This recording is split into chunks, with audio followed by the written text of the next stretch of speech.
38절까지 우리 한 절씩 교대로 읽겠습니다. 그 사이에 제자들이 청하여 이르되 랍비여 잡수소서.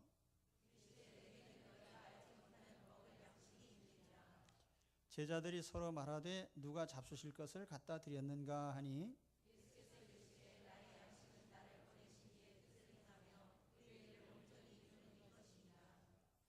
너희는 넉 달이 지나야 추수할 때가 이르겠다 하지 아니하였느냐 하느냐. 그러나 나는 너희에게 이르노니 너희 눈을 들어 밭을 보라. 휘어져 추수하게 되었도다.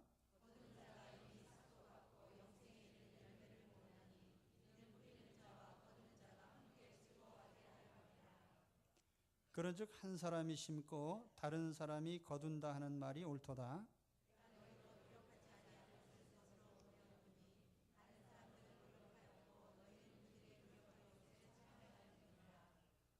아멘.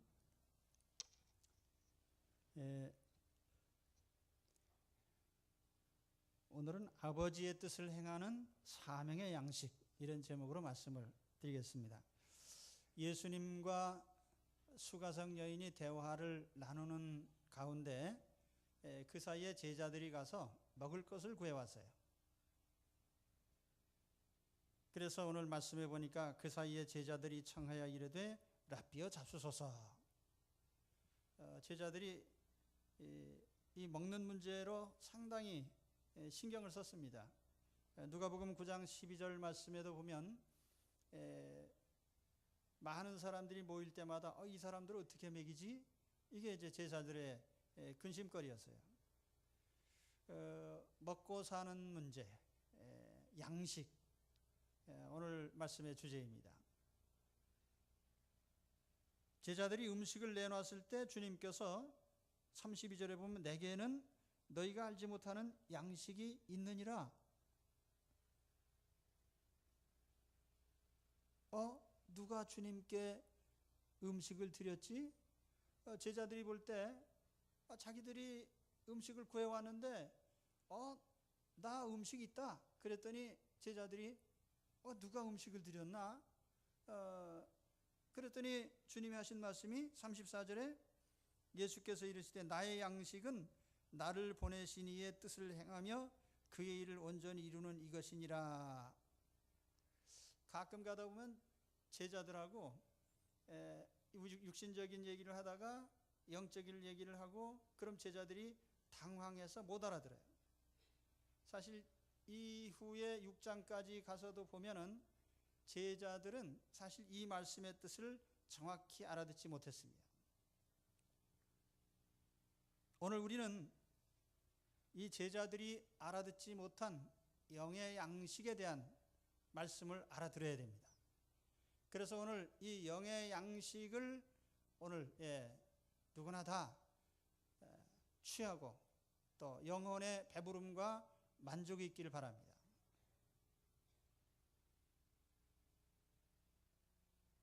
이 양식이 뭔가? 우리 사람은 하나님 만드실 때 두 부분으로 만드셨어요. 첫째는 육체고 둘째는 영혼이에요. 흙으로 육신을 만드시고 또 하나님께서 숨결을 불어넣으실 때 생명이 됐다. 네페쉬 하야. 이건 리빙 소울이라고도 번역하는데 살아있는 영혼.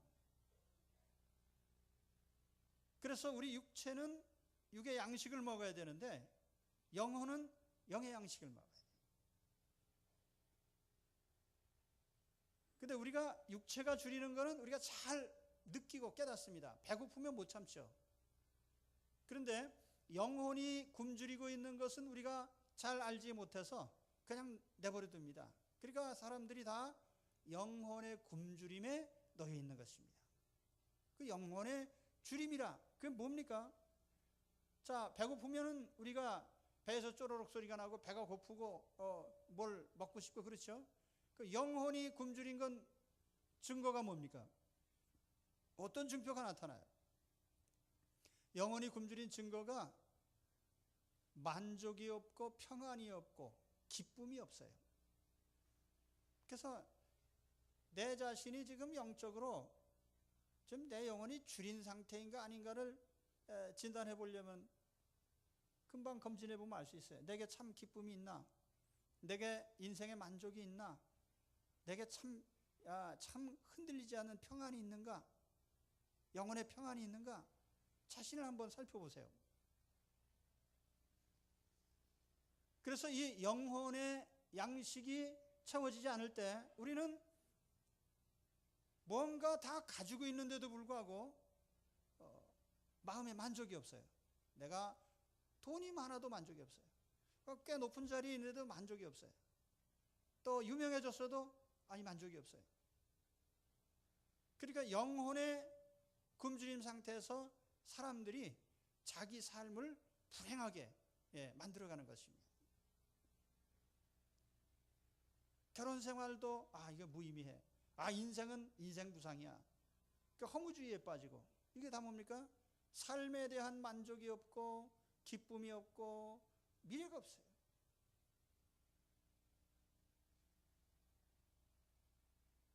이런 사람에게 오늘 주님이 뭐라고 말씀하시는지 한번 들으시기를 바랍니다. 32절에 내게는 너희가 알지 못하는 양식이 있느니라 그랬더니 제자들이 이게 무슨 양식인가? 그런데 주님께서는 나의 양식은 나를 보내신 이의 뜻을 행하며 그의 일을 온전히 이루는 이것이니라. 하나님의 뜻을 행하고 하나님이 주신 일을 이루는 것, 예수님에게는 이것이 십자가에서 죽으시고 속죄하시는 일, 굉장히 중요한 일이죠. 이게 예수님의 영의 양식이에요. 영혼의 만족을 주고 기쁨을 주고 평안을 주는 그런 주님의 업무입니다. 하나님의 일이에요. 예수님이 수가성 여인을 그 다른 사람들이 꺼리는 그 사람을 만나서 얘기를 하고 했던 것도 결국 그 영혼을 구원하기 위한 아버지의 뜻을 이루려는 거예요. 수가성 여인도 결혼 6번 해서 만족을 못 얻고 허무한 인생을 살았지만은 예수님을 만날 때에 그가 기쁨을 얻고 물동이를 놔두고 달려나가서 내가 그리스도를 만났다라고 외친 그거에 뭐예요? 영혼의 이제는 만족을 얻게 된 거예요. 영혼의 양식, 예수 그리스도를 만남으로 말미암아 오늘 예수님을 만난 여러분 영혼의 양식을 얻으신 줄 믿으시기 바랍니다. 그래서 우리는 그리스도로 말미암아 만족하고 기뻐하고, 그리고 주님이 사셨던 것처럼 사명에 사시기를 바랍니다. 우리가 가끔 생각하는 엉뚱한 생각이 뭐냐면 세상에 놀고 먹는 사람은 얼마나 행복할까. 그래서 부모가 돈이 많아서 재산 물려준 사람을 부러운 눈으로 바라봐요. 누구는 부모 잘 만나서 저렇게 떵떵거리고 살고, 누구는 부모님이 형편없어가지고 이렇게 밤낮 고생하면서 살아야 되나. 에이, 우리 부모님 바꿨으면 좋겠다.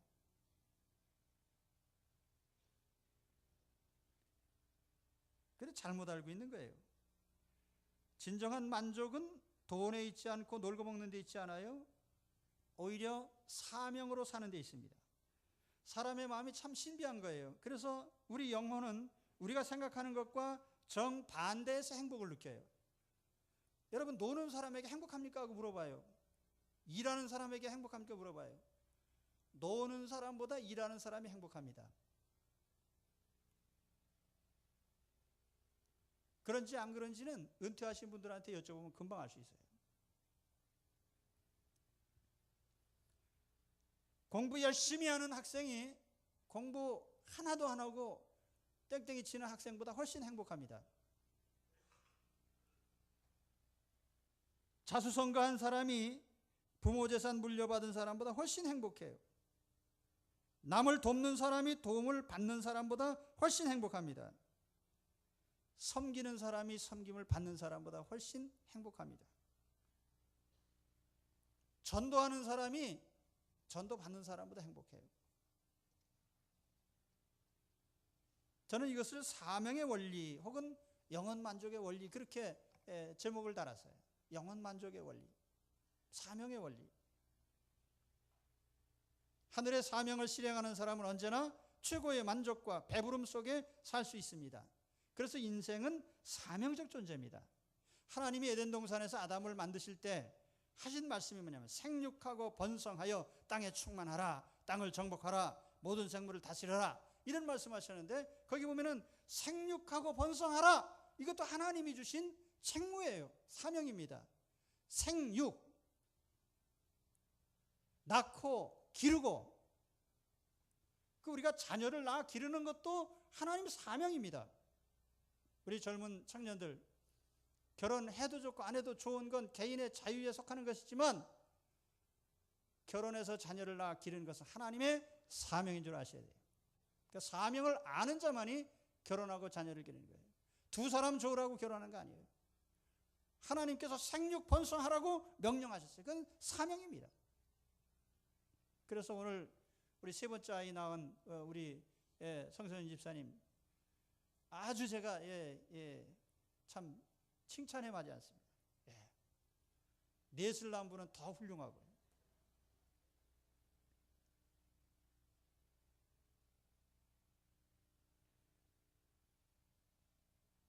직업적인 일을 하면서도 그렇죠. 우리가 이거 어디 월급 더 많이 주나? 내 목구멍이 포도청이라 내가 일을 하는 거지 내가 안 입고서 일을 안 하고 싶은데, 그러면서 직장생활 하는 사람하고 이게 하나님 주신, 내게 주신 사명이다 생각하고 기업을 하나 경영을 해도 하나님 주신, 제 친구가 평안히 살려고 하다가 사업을 하라고 해서 권유로 시작을 했다가 아주 고난을 겪고 있어요. 그런데 제가 항상 그 얘기합니다. 너는 그 많은 사람 먹여 살리고 그 얼마나 좋은 일 하는 거냐.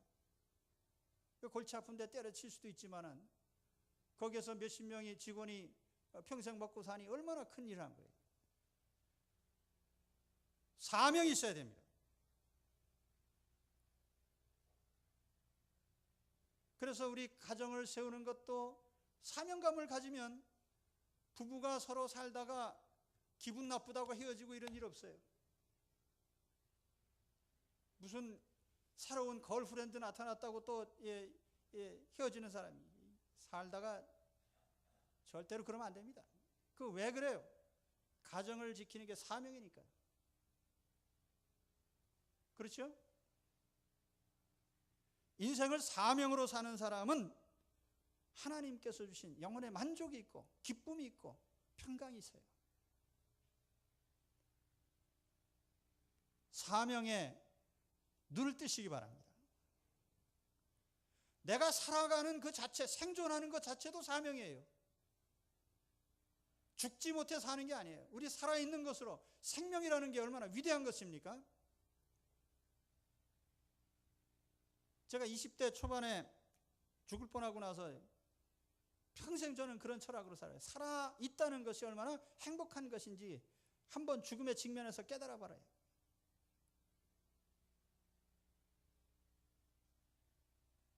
우리는 하나님 주신 우리 생명을, 살아있는 것, 생존을 큰 선물로 알고 사명으로 살아야 됩니다. 35절에 보니까 주님께서 눈을 뜨라고 합니다. 눈을 들어 밭을 봐라. 눈을 들어 밭을 봐라. 농부에게 밭은 자기 일터입니다. 네 눈을 들어서 네 일터를 바라보라. 아마 직장인에게는 눈을 들어 네가 속한 직장을 바라봐라. 기업 경영자에게는 네가 눈을 들어서 네가 경영하는 기업을 바라보라.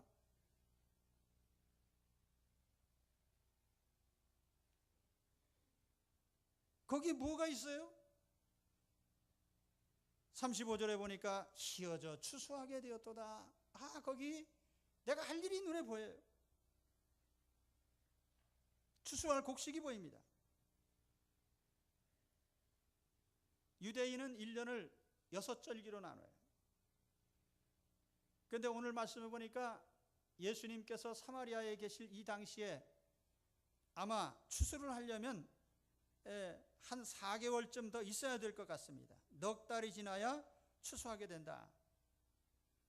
근데 예수님께서 오늘 말씀해 보면은 휘어져 추수하게 됐다 그런 말씀하세요. 휘어져서. 추수하기 4개월 전에는 밀이나 보리나 녹색이지 희질 않습니다. 그래서 이 본문을 해석하는데 몇 가지 견해들이 있어요. 이게 무슨 소리냐? 첫째는 영적인 추수를 얘기하고 있다. 그래서 영적인 추수는 언제나 할 수 있다 그런 의미로 해석을 합니다. 파종에서 추수까지 4개월이 걸리는데 영적 추수는 하루 만에도 할 수 있고 1시간 만에도 할 수 있다. 그러니까 수가성 여인과 대화에서 예수님은 그런 몇 시간의 대화를 통해서 그 영혼을 추수했습니다. 수가성 여인이 전도한 사마리아 사람들이 다가왔을 때에 그 사람들은 단시일 안에 예수 그리스도를 영접하고 하나님의 자녀들이 됐습니다. 그러므로 오늘 우리는 이 영적 추수는 어느 때에다 있다는 것을 알고 우리 수시로 이 추수하는 일을 해야 돼요. 영혼의 밭을 바라보시기 바랍니다. 그래서 먼저 가까운 사람들, 내 눈에 보이는 사람, 가까운 가족과 형제와 친척과 부모님과 자녀들과 아직도 주 안에 있지 못하다면, 아직도 이분들이 하나님 품 안에 돌아오지 않았다면 그 영혼들을 바라보시기 바랍니다. 추수를 해야 되겠구나. 그리고 우리 주님이 보실 때는 지금이 보리 같으면은 아직 씨 뿌리고 얼마 안 된 때지만은 영적인 일에는 금방도 추수할 수가 있겠구나. 추수할 때가 됐구나. 영적 추수를 바라보시기를 바랍니다. 그리고 또 한 가지 해석은 이때 주님께서 바라보신 것은 실제로 사람들이 다가오는 모습이었다. 이런 해석이 있습니다. 우리 방송실에 그 영상물 보여줄 수 있나요?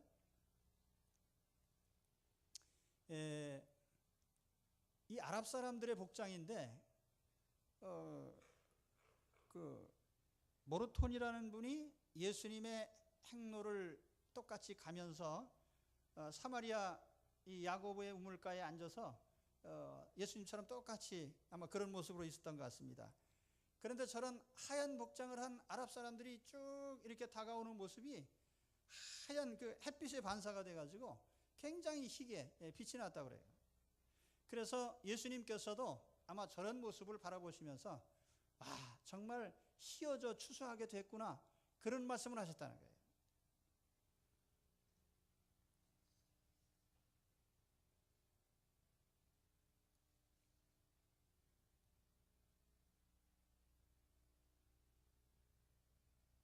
우리가 전도해서 다가오는 사람들, 그 사람들이 이렇게 다가올 때에 추수할 곡식이 여물어서 이제 내 앞에 놓여 있구나 이런 생각을 하면서 그 일에 헌신하라는 거예요. 여기 예수님의 12제자를 왜 부르셨어요? 영혼을 추수하기 위해서, 사람 낚는 어부가 되게 하기 위해서 그래 부르셨잖아요. 그래서 주님께서 제자들에게 그 말씀을 하신 거예요. 자, 너희들 이제 저 다가오는 영혼들을 추수해라, 거둬들여라. 이 세상에 가장 보람 있는 추수는 사람의 영혼을 천국으로 인도하는 일이에요. 정말 귀한 일입니다. 우리가 하나님의 뜻을 수행할 때 시간을 지체할 필요가 없습니다. 특별히 영혼 구원하는 일을 수행할 때에 우리는 시간을 뒤로 미룰 필요가 없어요. 지금이 바로 추수의 시기고 당장의 주님은 거둬들일 수 있습니다.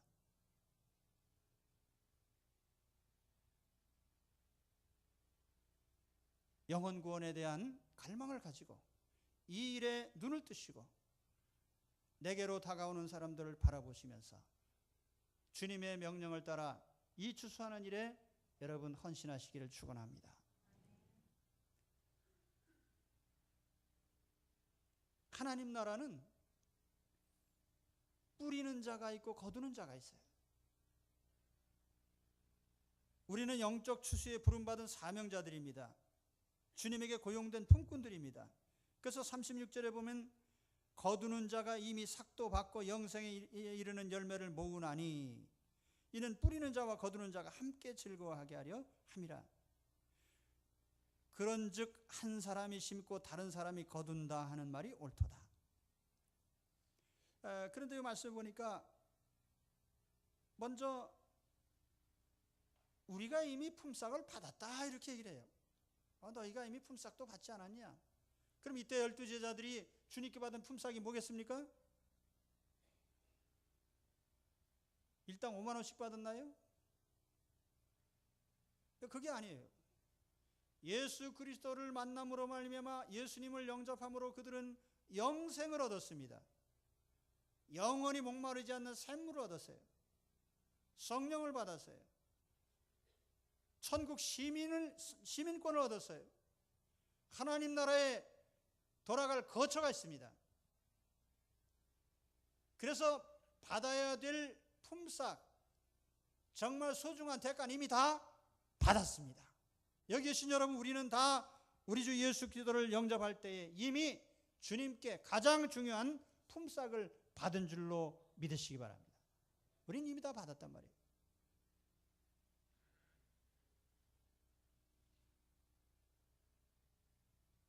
미리 품삯 받았으면 이제는 일을 시작해야 될 거 아니에요. 그런데 오늘 말씀해 보니까 또 한 가지는 영혼 추수에는 뿌리는 자와 거두는 자가 따로 있다고 합니다. 여기 뿌리는 자가 누구고 거두는 자가 누군가? 이게 뿌리는 자는 통상 해석하기를 앞서서 복음을 전한 사람, 그리고 거두는 자는 뒤에서 영혼을 거둬들이는 사람, 전도해서 데려오는 사람. 구체적으로 예를 든다면 세례 요한같이 순교하면서 복음의 씨를 뿌렸고, 이제 제자들은 그 결과로 예수 그리스도 앞으로 나오는 사람들을 거둬들이고 있습니다.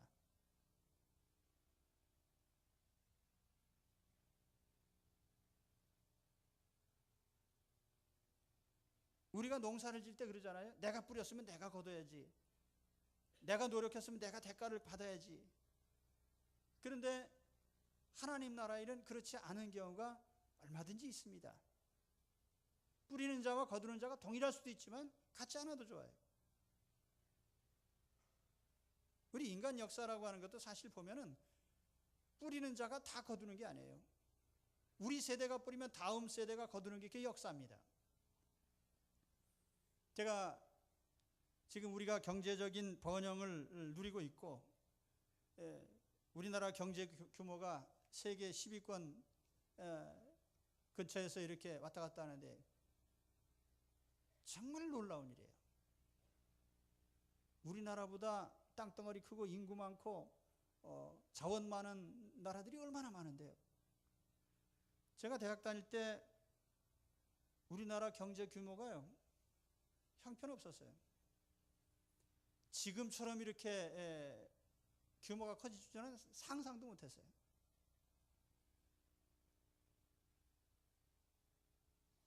근데 이게 다 공짜로 된 건 아니에요. 저 중동에 가서, 뜨거운 나라에 가서 머리 빠지면서 이가 상하면서 가정의 괴로움을 겪으면서 일한 사람들이 있는 결과로, 공장 노동자로 하루 일주일에 무슨 80시간씩 그냥 엄청난 일을 하면서 버텨냈던 그 결과가 지금 우리가 이렇게 열매를 거두는 겁니다. 요즘 젊은이들에게 저는 부탁드리고 싶습니다.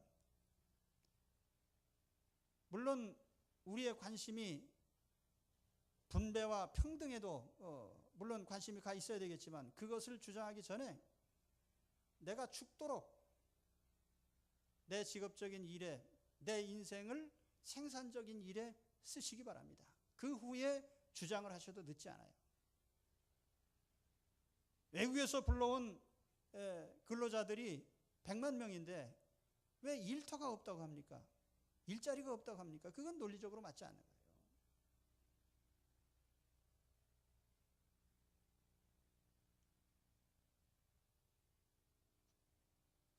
역사는 한 시대가 뿌리면 다음 시대가 거둡니다.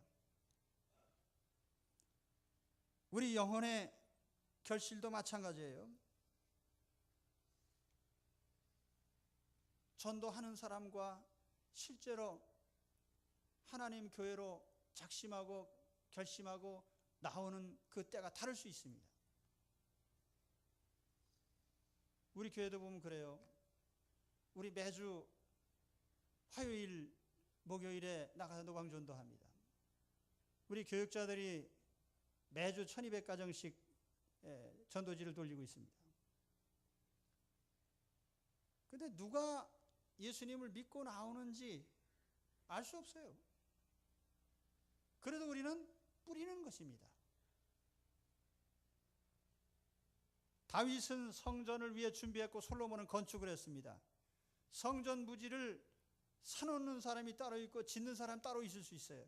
저는 우리 교회가 우리 대회보다 제 후대에 더 창대해지기를 항상 마음에 소원합니다. 제가 사역을 한 것보다 천배만배 훌륭한 사역자가 여기에 세워져서 하나님의 교회가 크게 부흥하기를 간절히 기원합니다. 우리 정년 동산에서 기도를 하지만은 하나님께서 다윗이 아라우나의 타작마당을 마련한 것처럼 우리 세대가 이 터전을 마련하고 다음 세대는 아름답게 세울 수 있습니다.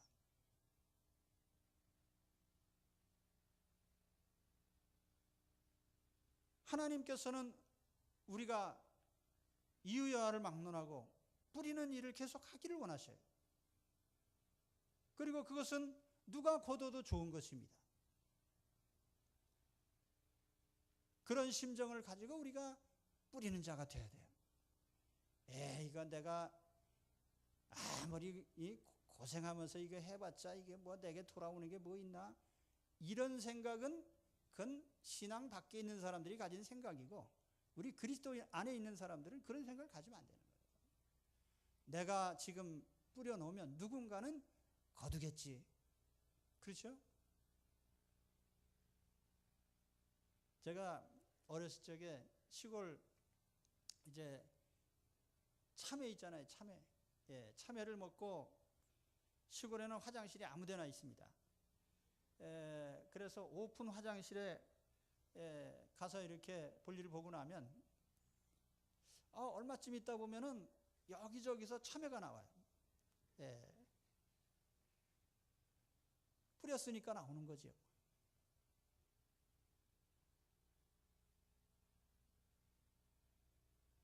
뿌리지 않는 데서 나오는 법은 없다. 또 오늘 말씀에 보니까 뿌리는 자와 거두는 자가 함께 기뻐합니다. 거두는 자가 이미 삭도 받고 영생에 이르는 열매를 모으나니 이는 뿌리는 자와 거두는 자가 함께 즐거워하게 하려 합니다. 세상 사람들은 뿌리는 자와 거두는 자가 다르면 싸움이 나요. 내가 뿌렸는데 왜 네가 거두냐? 근데 하나님 나라는 같이 기뻐합니다. 이것이 영혼 구원의 사역이에요. 그렇죠? 그래서 여기 뿌리는 자와 거두는 자가 함께 기뻐한다고 하는 말은 두 가지 의미로 해석을 하는데, 하나는 천국에 가면 우리가 다 함께 만나서 기뻐한다, 그런 의미도 있고, 또 하나는 뿌리는 즉시 거두어지기 때문에 뿌리는 자와 거두는 자가 동시에 서로 기뻐할 수 있다, 그런 의미로도 해석을 합니다. 38절에 보면은 다른 사람들은 노력하였고 너희는 그들의 노력한 것에 참여하였느니라. 앞선 제자들이 씨를 뿌려서 힘들게 해놓은 것을 이제 뒤에 사람들이 거두면서 즐거워합니다. 반목하지 않습니다. 우리가 하나님 교회 일을 할 때에도 그래요. 직분이라고 하는 것, 누가 어떤 직분을 맡았느냐 또는 누가 칭찬받느냐, 그게 중요한 게 아닙니다. 누가 뿌리든지 거두든지 상관이 없고 하나님의 사명으로 피차 알고 함께 기뻐하는 거예요. 이런 사명으로 직분을 감당하시기 바랍니다.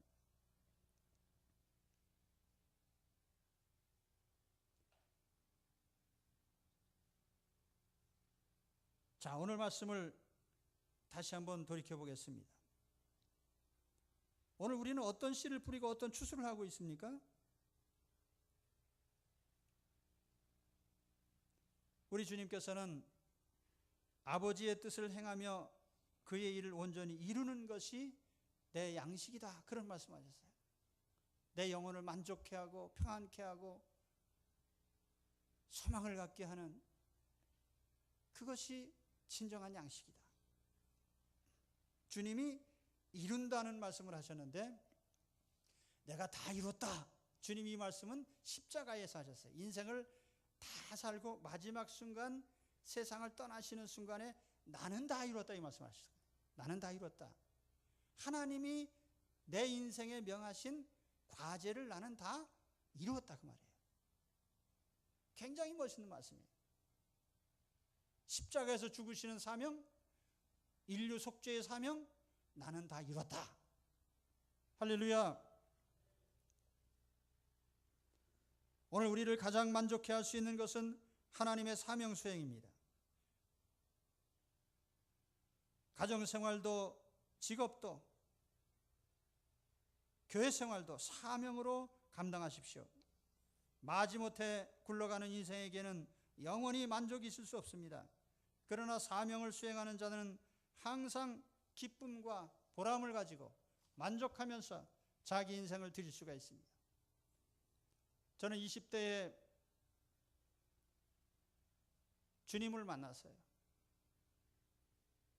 인생이란 뭐냐? 제가 대학 생활을 하면서 내내 던졌던 그 질문이 뭐냐? 인생이 뭐냐 이거예요. 내가 왜 세상에 태어났냐? 내가 뭘 해야 되냐? 어떻게 하면 행복해지느냐? 그러는 중에 죽을 고비가 다가오니까 주여 제발 살려주옵소서. 그러면서 제가 예수님을 만났어요. 주님을 만난 후에 저는 획기적인 변화를 겪었습니다. 하나밖에 없는 나의 생명. 야, 이 산다는 게 굉장히 귀한 일이구나. 생명을 부지한다는 것.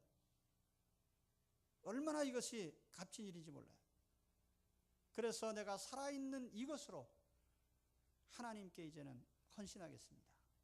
내 인생을 하나님이 원하는 일에 써주십시오.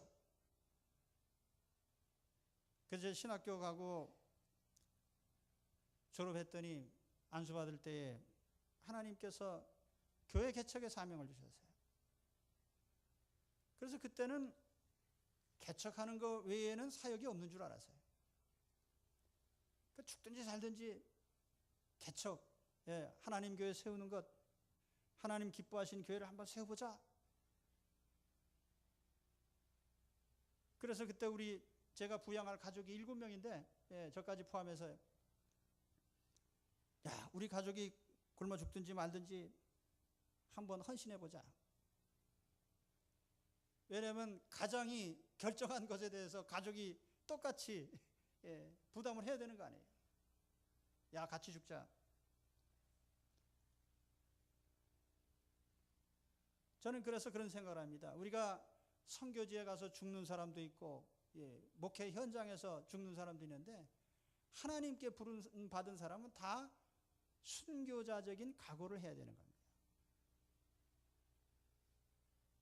그 하나님께서 이루시고자 하는 일, 하나님이 복음을 전해서 교회를 세우고 하나님의 영혼을 구원해내는 일, 이 일을 이루는 것이 얼마나 귀한 일이에요. 만일 내가 아닙니다. 나는 식구 먹여 살려야 됩니다. 그 일은 내가 감당하기 힘듭니다. 난 개척은 도저히 못하겠습니다.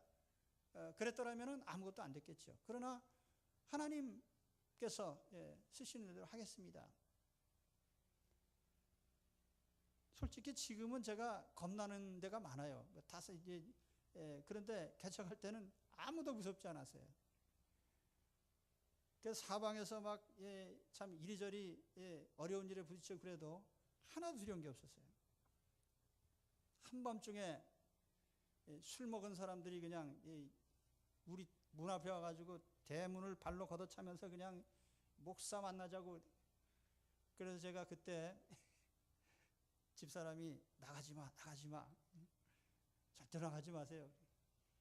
죽으면 죽으리다. 그리고 문을 딱 열고 나갔더니 잔뜩 올라온 분들이 술이 그냥 공들에 만들어 된 분이 세 분이 들어오셔가지고 제가 해병대 출신인데 뭐 그러면서 다음날 보니까 진짜 그분이 이웃에 사시더라고요. 근데 우리가 어쨌든 하나님 앞에 하나님이 이루시는 일에 내가 쓰임 받는다는 것, 그것처럼 기쁘고 즐겁고 만족하고 정말 내 삶을 보람 있게 만드는 게 없어요.